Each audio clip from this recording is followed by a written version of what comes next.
Hi friends, இன்றைக்கி August 6ஆம் தேதி செவ்வாய்க்கிழமை சிறகடி காசு சீரியலில் என்ன நடக்குதுன்னு சொல்லிட்டு பார்த்தலாம்.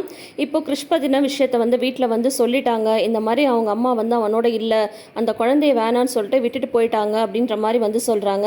அப்போ விஜயா மனோஜெல்லாம் பார்த்தீங்கன்னா அந்த பொண்ணை பற்றி, அதாவது ரோகிணி பற்றி பேசுகிறாங்க. என்ன இந்த காலத்தில் பொண்ணுங்கள்லாம் இப்படி இருக்காங்க, பெத்த பிள்ளைய கூட வேணான்னு தான் சொல்லுவாங்களா, அந்த பொண்ணு பயங்கரமான ஃப்ராடாக இருப்பா போல இருக்கே, இந்த மாதிரி பொண்ணுங்கள்லாம் ஒரு வீட்டில் வாக்கப்பட்டால் அவ்வளோதான், அந்த குடும்பமே வீணாக போயிடும் அப்படின்ற மாதிரி விஜயா சொல்ல, உடனே மனோஜ் சொல்றாங்க, இந்த மாதிரி பொண்ணுங்கள்லாம் ஏமாத்தி இன்னொரு பையனை கல்யாணம் பண்ணாலும் பண்ணிடுவாங்க, யார் அந்த இளிச்சவாயன் தெரியல அப்படின்ற மாதிரி மனோஜ் சொல்ல, வெளியிலேருந்து கேட்குற ரோகிணிக்கு அல்ல. அப்போ அண்ணாமலை சொல்கிறாங்க, அந்த பொண்ணு விவகாரத்தை விடுங்க, பாவம் அந்த பையன்தான், அவன் தானே இப்போ கஷ்டப்படுறான் அப்படின்னு சொன்னதும் முத்து சொல்கிறாங்க, அதுக்கு தான்ப்பா நானும் மீனாவும் சேர்ந்து ஒரு முடிவு எடுத்திருக்கோம் அப்படின்னு சொல்கிறாங்க. என்ன முடிவு அப்படின்னு கேட்கும்போது, நாங்கள் கிருஷ்ணை தத்தெடுத்து வளர்க்கலான் இருக்கோம் அப்படின்ற மாதிரி சொல்கிறாங்க. அதை கேட்டுட்டு எல்லாருமே ஷாக் ஆகிடுறாங்க. உடனே ஃபர்ஸ்ட் விஜயா தான் சொல்கிறாங்க, ஏங்க இவன் என்னங்க சொல்லிட்டு இருக்கான் அப்படின்னு சொன்னதும் இரு அப்படின்ற மாதிரி அண்ணாமலை சொல்கிறாங்க, உன்னை இது நான் ரொம்ப நல்ல விஷயந்தான், அதுக்கு நான் சப்போர்ட் பண்ணுறேன்டா அப்படின்ற மாதிரி ரவி சொல்கிறாங்க. ஆமாம், நானுமே சப்போர்ட் பண்ணுறேன் மீனா, இது ரொம்ப ரொம்ப நல்ல விஷயம், அவனோட ஃப்யூச்சர் ரொம்ப நல்லா இருக்கும் அப்படின்ற மாதிரி சொல்கிறாங்க. ஒன்று விஜயா சொல்கிறாங்க, என்னங்க இது என்ன விளையாட்டான விஷயமா, எவ்வளோ பெரிய விஷயத்த இவ்வளோ அசால்ட்டாக அவன் சொல்லிட்டு இருக்கான், நீங்கள் என்னென்னா எதுவுமே பேசாமல் அமைதியாக இருக்கீங்க, அதெல்லாம் இது என்ன வீடா சத்திரமா, யாரை வேணால் தத்தெடுத்து வளர்க்குறதுக்கு, ஏற்கனவே எனக்கு பிடிக்காதவங்களாம் இந்த வீட்டில் வாழ்ந்துட்டு இருக்காங்க அப்படின்னு சொல்லும்போது உன்னை மீனா சொல்கிறாங்க, ஏங்க என்ன தான் அப்படின்றாங்க மீனா. உன்னே முத்து சொல்கிறாரு, என்னையும் தான் அப்படின்னு சொல்கிறாங்க.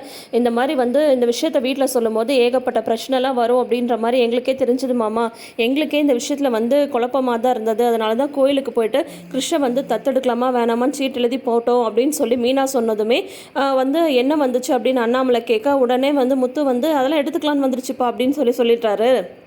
ஓ அப்படியா அப்படின்ற மாதிரி அண்ணாமலை சொல்கிறாங்க, நல்ல விஷயந்தான் அப்படின்னு சொல்கிறாங்க. என்னங்க நல்ல விஷயம், இந்த மாதிரி யாரோ எங்கேயோ பிறந்த ஒரு பையனை கொண்டுகிட்டு இங்கே வளர்க்கணும்னு சொல்கிறாங்க, இது நல்ல விஷயமா, அவங்க ஆத்தாக்காரியே அவனை வேண்டான்னு சொல்லிட்டு தூக்கி போட்டு போயிட்டா, அந்த பையன் இங்கே வளரணுமா, அவன் என்னமோ ஏதோ, அவனை எதுக்கு நம்ம இங்கே கூட்டிகிட்டு வளரணும் அப்படின்னு சொல்லும்போது மனோஜ் சொல்கிறாங்க, ஏண்டா உன்னோட வருமானத்தில் அந்த பையனுக்கு உன்னால் எல்லாத்தையும் செய்ய முடியுமா, ஒருவேளை அந்த பையன் ஏதாவது திருடிட்டு ஓடிட்டா என்னடா பண்ணுறது அப்படின்னு சொல்லும்போது, எல்லாரையும் உன்ன மாதிரியே யோசிக்காத, இந்த திருடுற குணம் உன்னை தவிர வேறு யாருக்குமே இருக்காது, அதெல்லாம் அந்த பையன் ரொம்ப தங்கமான பையன், பாவம் அவனை அந்த நிலைமையில் அப்படியே விட்டுறக்கூடாது அப்படின்ற மாதிரி தான் நாங்கள் யோசித்தோம் அப்படின்ற மாதிரி சொல்கிறாங்க. உன்னை ஸ்ருதி சொல்கிறாங்க, நீங்கள் அவனை தத்தெடுத்து வளர்த்தீங்கன்னா கண்டிப்பாக அவனோட ஃப்யூச்சர் நல்லாயிருக்கும், ஏன் ஆண்டி நீங்கள் வேணான்னு சொல்கிறீங்க, அவங்க ஒரு நல்ல விஷயத்தை தானே சொல்கிறாங்க அப்படின்ற மாதிரிலாம் சொல்கிறாங்க. வெளியிலேருந்து எல்லாத்தையும் கேட்டுட்ருக்கிற ரோகிணி, சரி இப்போ நம்ம என்ட்ரானா கரெக்டாக இருக்கும் அப்படின்ற மாதிரி சொல்லிட்டு கண்ணில் வந்த தண்ணியை தொடச்சிட்டு உடனே உள்ளே வராங்க. இங்கே என்ன ஆண்டி நடந்துட்டுருக்கு, என்ன எல்லாரும் பேசிகிட்ருக்கீங்க அப்படின்னது, வாமா ரோகிணி, இவங்க ரெண்டு பேரும் என்ன சொல்கிறாங்க தெரியுமா, அன்றைக்கி ஒரு பையன் தலையில் கட்டு போட்டு வந்தாலும் அவன் பேர் என்ன, க்ரஷ்ஷா என்னது அப்படின்னதும், அத்தை க்ரஷ் இல்லை க்ரஷ் அப்படின்றாருங்க மீனா.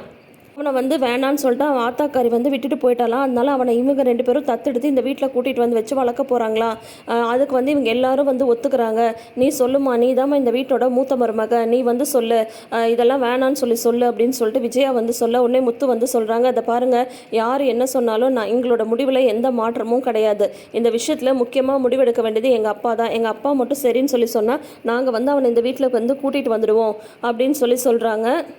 அப்படி நீங்கள் கூட்டிகிட்டு போய் வளர்க்குறதா இருந்தால் வேறு எங்கேயோ கூட்டிகிட்டு போய் வளர்த்துக்கோங்க, இது என் வீடு அப்படின்றாங்க விஜயா. உடனே முத்து சொல்கிறாங்க, அப்பா எங்கடா இன்னும் சொல்லையேன்னு பார்த்தேன், அப்பா ஒன்று பண்ணலாம்ப்பா, இது விஜயாவுக்கு அவங்க அப்பா கொடுத்த வீடு, நம்ம வேணால் போர்டு வச்சிடலாமா, எப்போ பார்த்தாலும் இதையே சொல்லிட்டு, நீ சொல்லுப்பா நம்ம என்னப்பா பண்ணலாம் அப்படின்னு சொல்லும்போது உடனே மீனா சொல்கிறாங்க, இந்த மாதிரி பிரச்சனைலாம் நடக்கும்னு சொல்லிட்டு தெரியுமாம்மா, இந்த மாதிரி எதிர்ப்பெல்லாம் இருக்கும் அப்படின்னு சொல்லிட்டு தெரியும், கோயிலில் நாங்கள் சீட் எழும்போது வேண்டாம் அப்படின்னு சொல்லிட்டு வரும்போதே நான் நினச்சேன் அப்படின்ற மாதிரி மீனா உண்மையை சொல்லிடுறாங்க.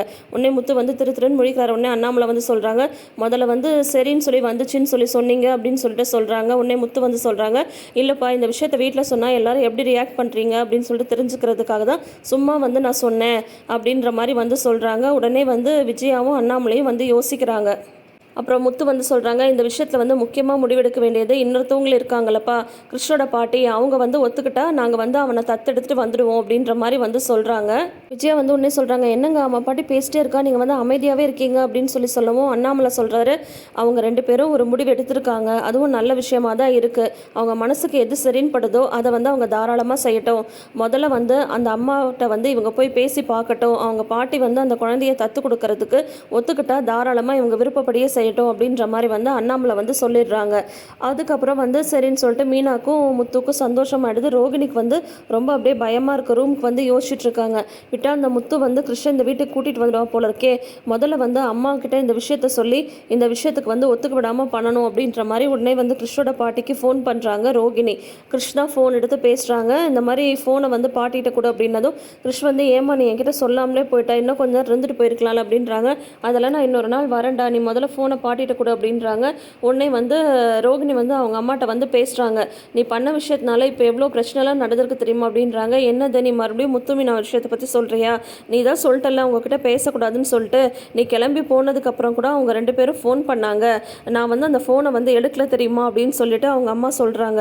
உடனே ரோகிணி வந்து சொல்கிறாங்க, அவங்க எதுக்கு ஃபோன் பண்ணாங்கன்னு தெரியுமா உனக்கு அப்படின்றாங்க. ஏன் என்ன விஷயம் அப்படின்னதும் கிருஷ்ண வந்து அவங்க 2 பேரும் தத்தெடுக்கிற மாதிரி முடிவு பண்ணியிருக்காங்க அப்படின்றாங்க. என்னடி சொல்கிற அப்படின்னு சொல்கிறாங்க. ஆமாம், எல்லாத்துக்கும் காரணம் நீ தான் எல்லா விஷயத்தையும் அப்படியே ஒப்பச்சு தொலைச்சிட்டியே அப்படின்ற மாதிரி வந்து சொன்னதும் அவனோட விஷயத்தெல்லாம் கேட்டுட்டு அவங்க 2 பேருக்கும் ரொம்ப கஷ்டமாக இருக்குது போல் அப்படின்ற மாதிரி வந்து அவங்க அம்மா வந்து சொல்கிறாங்க. அதுக்காக கிருஷ்ண தூக்கி அவள் கையில் வந்து கொடுத்துட முடியுமா அப்படின்ற மாதிரி சொல்கிறாங்க. கல்யாணி இதுவும் நல்ல விஷயம் தானே, கிருஷ்ண வந்து உன் பக்கத்துலேயே இருந்த மாதிரி இருக்கும்ல அப்படின்ற மாதிரி சொல்லும்போது, அதுக்காக நான் வந்து அம்மானு ஒருத்தி இருக்கும்போது அவள் கையில் தூக்கி என் குழந்தைய வந்து தர சொல்கிறியா? இப்போ எல்லாமே எனக்கு தான் வந்து வினையாக வந்து முடிஞ்சிருக்கு, நீ எது பண்ணாலும் அது வந்து எனக்கு தான் பிரச்சனையாக வந்து முடியுது. இதை பாரு, இனிமே வந்து நீ ஃபோனே அட்டனே பண்ணக்கூடாது புரியுதா அப்படின்ற மாதிரி இவங்க சொல்கிறாங்க. அதுக்கு அவங்க அம்மா அவங்களுக்கு தான் வந்து நம்ம வீடு தெரியும்ல, அவங்க நேரில் வந்துட்டா என்ன பண்ணுறது அப்படின்னு கேட்கும்போது, அவங்க நேரில் வந்தாலும் அவங்க மறுபடியும் உன் வீட்டுக்கே வராத மாதிரி அவங்க மனசு கஷ்டப்படுற மாதிரி நீ பேசி அனுப்பிடணும் புரியுதா? இந்த விஷயத்தை இப்படியே வளர விடக்கூடாது. கிருஷ் வந்து என்கிட்ட தான் இருக்கணும், நான் வந்து யாருக்கும் தத்து கொடுக்க மாட்டேன் அப்படின்ற மாதிரி வந்து சொல்லிடுறாங்க கல்யாணி. என்னடா இவ இதுக்கும் ஒத்துக்க மாட்டேன்றா அதுக்கும் ஒத்துக்க மாட்டேன்றா அப்படின்ற மாதிரி அவங்க அம்மாவுக்கு ஒரே குழப்பமாக இருக்குது. அதுக்கப்புறம் முத்துவும் மீனாவும் வந்து கிச்சனில் பேசிகிட்டு இருக்கும்போது கிருஷ்ணோட பாட்டிக்கு மறுபடியும் ஃபோன் பண்ண அப்படின்னு முத்து வந்து சொல்கிறாங்க. அப்போ மீனா கால் பண்ணுறாங்க, ஆனால் அவங்க வந்து எடுக்க மாட்டேன்றாங்க. எனக்கு என்னமோ ஒரு விஷயம் தோணுது அப்படின்னதும், என்ன அப்படின்னதும், இல்லை இந்த விஷயத்தை நம்ம வந்து கொஞ்ச நாள் தள்ளி போடலாம் அப்படின்றாங்க. ஏன் மீனா உனக்கு வந்து கிருஷ்ண தத்தெடுக்க விருப்பம் இல்லையா அப்படின்னு கேட்டதும், அப்படி கிடையாதுங்க, அவங்க பாட்டியும் வந்து தனியாக இருக்காங்க, அவங்களுக்கும் யோசிக்கிறதுக்கு நம்ம டைம் கொடுக்கணும். இப்போ வந்து அவன் ஸ்கூல் படிச்சுட்டு இருக்கா, நடுவுலையே வந்து நம்ம கட் பண்ணிவிட்டு கூட்டிகிட்டு வர முடியாது. நம்ம வேணால் அடிக்கடி போய் பார்க்கலாம், முதல்ல அவனுக்கு வந்து நம்ம கூட வந்து ஒரு அட்டாச்மெண்ட் வந்து வரட்டும், அதுக்கப்புறம் இதை பற்றி நம்ம வந்து முடிவு பண்ணலாம் அப்படின்னதும், அவங்க பாட்டி வந்து தனியாக இருந்தாங்கன்னா அவங்கள கூட்டிகிட்டு போய் நம்ம பாட்டி வீட்டில் விட்டுடலாம், நம்ம பாட்டி பார்த்துப்பாங்கள்ல அப்படின்றாங்க. அப்படி டக்குன்னுலாம் முடிவெடுக்க முடியாதுங்க, அவங்களுக்குன்னு சொல்லிட்டு வீடு வாசல்லாம் இருக்குது, அவங்களுக்குன்னு சொல்லிட்டு அவங்க ஏதோ விவசாயம் பார்த்துட்ருக்காங்க. அப்படி இருக்கும்போது நம்ம விருப்பத்துக்காக நம்ம வந்து யாரையும் கஷ்டப்படுத்தக்கூடாது. இது வந்து சின்ன விஷயமும் கிடையாது, ஏற்கனவே வீட்டில் வேறு இந்த விஷயத்த அத்தை வந்து ஒத்துக்காமல் இருக்காங்க அப்படின்னு சொல்லும்போது, அதான் அப்பா ஒத்துக்கிட்டார்ல அப்படின்றாங்க. இல்லைங்க, கிருஷ் வந்து இந்த வீட்டுக்கு வரும்போது இந்த வீட்டில் இருக்கிற எல்லாரோட சம்மதமும் ரொம்ப ரொம்ப முக்கியம், அதனால் வந்து நம்ம அவசரப்பட்டு எந்த முடிவும் எடுக்க வேண்டாம், கண்டிப்பாக இதை வந்து நம்ம யோசிச்சு செய்யலாம் அப்படிங்கும்போது, எப்படியுமே நான் ஒரு விஷயத்த சொல்லும் போது அதை சுற்றி இருக்கிற பிரச்சனை எல்லாமே நீ பார்க்குற அப்படின்னதும், அது இப்போ தான் உங்களுக்கு வந்து புரியுதா அப்படின்னு சொல்கிறாங்க. இல்லை எனக்கு எப்போவுமே தெரியும், இருந்தாலும் சரி நீ சொல்கிற மாதிரி இந்த விஷயத்தில் வந்து நம்ம அவசரப்பட வேண்டாம், பொறுமையாகவே டீல் பண்ணலாம் அப்படின்ற மாதிரி முத்துவும் மீனாவும் பேசிக்கிறாங்க. இங்கே இந்த விஷயத்தை பற்றி ரோகிணி வந்து வித்யாட்ட சொல்லிட்டு இருக்கும்போது, வித்யா வந்து ரொம்ப நாளைக்குலாம் இந்த விஷயத்தை மறைக்க முடியாது அப்படின்றாங்க. அதுக்கு தான் நான் ஒரு முடிவு பண்ணியிருக்கேன், பேசாமல் அம்மாவையும் கிருஷ்ணையும் நான் சென்னைக்கே கூட்டிகிட்டு வந்துடலான் இருக்கேன் அப்படின்னதும், ஏன்டி ஊரில் இருக்கும்போது எனக்கு இவ்வளோ பிரச்சனை வருது, ஆனால் இங்கே கூட்டிகிட்டு வந்து என்ன பண்ண போகிற அப்படின்னதும், அதுக்காக தான் சொல்கிறேன், அவங்கள வந்து என்னோட கண்காணிப்புலேயே நான் வந்து வச்சுக்க போகிறேன், அப்போ தான் இந்த முத்து மீனாட்ட இருந்து அவங்க 2 பேரையும் வந்து சேஃபாக வச்சுக்க முடியும் அப்படின்ற மாதிரி ரோகிணி வந்து முடிவு பண்ணுறாங்க. இப்போ சீதா வந்து கால் பண்ணுறாங்க மீனாக்கு, இந்த மாதிரி காலேஜில் வந்து நான் ஃபஸ்ட் கிளாஸில் பாஸ் பண்ணிட்டேன் அப்படின்னதும் மீனா வந்து ரொம்ப எமோஷ்னல் ஆகிடுறாங்க. நம்ம அப்பாவோட ஆசையை வந்து நீ நிறைவேற்றிருக்க அப்படின்ற மாதிரிலாம் சொல்லி எமோஷ்னலாக பேசிகிட்டு இருக்காங்க. முத்து வந்து வராங்க, முத்து வந்து வந்ததும் ஏன் கண்கலங்கி இருக்க என்னாச்சு அப்படின்னதும், சீதா பேசுகிறா நீங்களே பேசுங்க அப்படின்னதும், இந்த மாதிரி சீதா வந்து சொல்கிறாங்க, இந்த மாதிரி நான் ஃபஸ்ட் கிளாஸில் வந்து பாஸ் பண்ணிட்டேன் மாமா அப்படின்னதும், எனக்கு தெரியும்டா நீ இந்த மாதிரி பாஸ் பண்ணுவேன்னு சொல்லிட்டு, எனக்கு வந்து ரொம்ப சந்தோஷமாக இருக்குது, அதனால தான் உங்கள் அக்கா வந்து கண்கலங்கி இருக்காளா, எனக்கே கண்கலங்குது, இது வந்து உன் குடும்பத்துக்கு எவ்வளோ பெரிய விஷயம் தெரியுமா, உன் குடும்பத்தோட முதல் பட்டதாரிணி அப்படின்ற மாதிரிலாம் முத்து வந்து சொல்லிட்டுருக்காரு. நீங்கள் 2 பேரும் வீட்டுக்கு வரீங்களா அப்படின்னு கேட்கும்போது, இதில் என்னடா சந்தேகம், நான் கண்டிப்பாக வந்து பாரு இப்பயே உங்கள் அக்காவை கூட்டிகிட்டு மாலையோட வீட்டுக்கு வர, நீ வந்து சந்தோஷமாக இரு அப்படின்ற மாதிரி முத்து வந்து சொல்கிறாங்க. உடனே மீனாவும் ரொம்ப எமோஷ்னல் ஆகி முத்துட்ட வந்து ஃபீல் பண்ணிட்டு இருக்காங்க. இதோட இன்னைக்கு எபிசோட வந்து முடிச்சிருக்காங்க. இப்போ கொஞ்சம் கதை வந்து சூடு பிடிச்சிருக்கு, என்னெல்லாம் நடக்க போகுது, இப்போ ரோகிணியோட விஷயம் எப்படி வெளியில் வரப்போகுது, கிருஷ் வந்து பிளான் பண்ண மாதிரி இந்த வீட்டுக்கு வந்து வந்துடுறானா, முத்துவும் மீனாவும் கூட்டிகிட்டு வந்துடுறாங்களான்றதெல்லாம் வெயிட் பண்ணி பார்த்து தெரிஞ்சுக்கலாம். ஸோ தொடர்ந்து வீடியோஸ்க்கு நம்ம சேனலை இப்போயே சப்ஸ்கிரைப் பண்ணி வச்சுக்கோங்க, நோட்டிஃபிகேஷன் பெல் ஐக்கானில் ஆல் சிம்பிள் கிளிக் பண்ணிக்கோங்க. கூடவே இந்த ப்ரிவ்யூ பற்றின உங்களோட கருத்துக்கெல்லாம் மறக்காமல் ஷேர் பண்ணுங்கள். தேங்க்யூ.